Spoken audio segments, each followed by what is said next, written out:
tê rồi lo dòng cục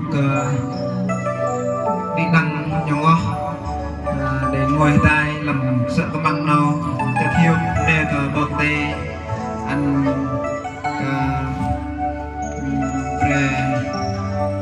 mọ làm mì để cấp tiền làm từ nó nào nào in pin mà nát đang Brazil mình chỉ cao gần đằng bờ kè rồi hè ra bạn nằm ngồi là in chụp đây từ đó nhau để cho là dùng nam chỉ ngồi cao đằng mình nát rồi vậy tên nằm ngồi từ xưa đây này róc rút từ nam sợ nó tên nằm ngồi to cho nên cùng chặt hiu cái tay đi đăng rồi nhau ngồi vân đây và bây giờ từ đồng ri an từ bọc đây benar in tim biar hari ini pimpinan hari nerjon kan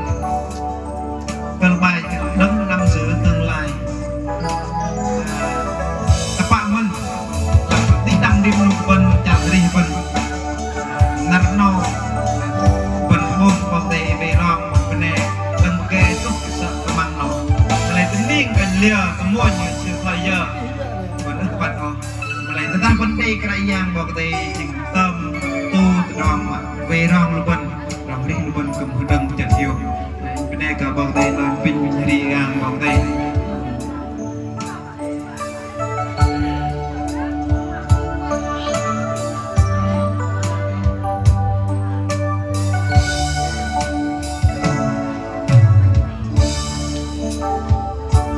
dù không biết ngày mai sẽ thế nào, tôi chỉ sống nếp sống mỗi ngày. Tôi không mơ nơi sáng gió huy hoàng, chân trời tím đổi thay nào hay,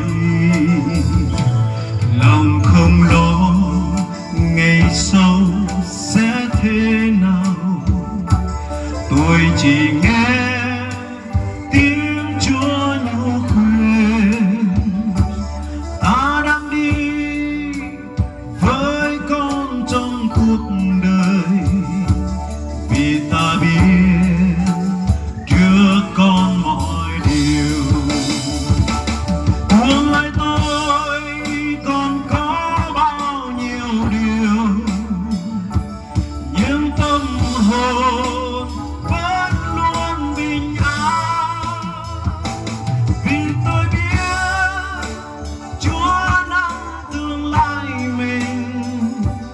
và tôi biết Ngài đi trước tôi. Đời tôi nay ngày tươi sáng hơn nhiều, chân dường như bước nơi thiên thành. Trên vai tôi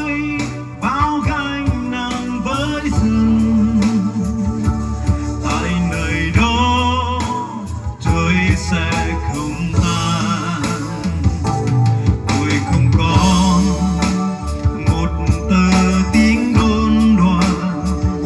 nguồn vinh quang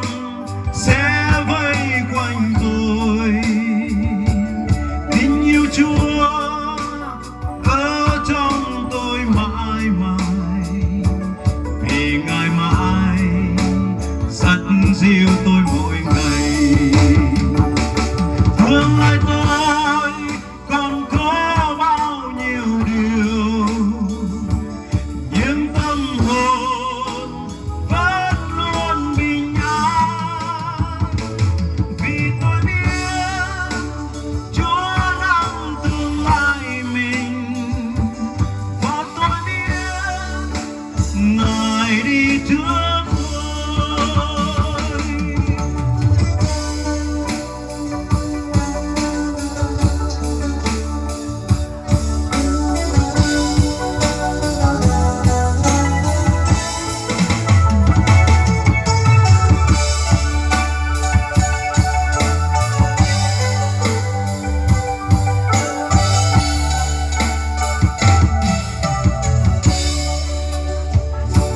Dù không biết ngày mai sẽ thế nào, sẽ nghèo đói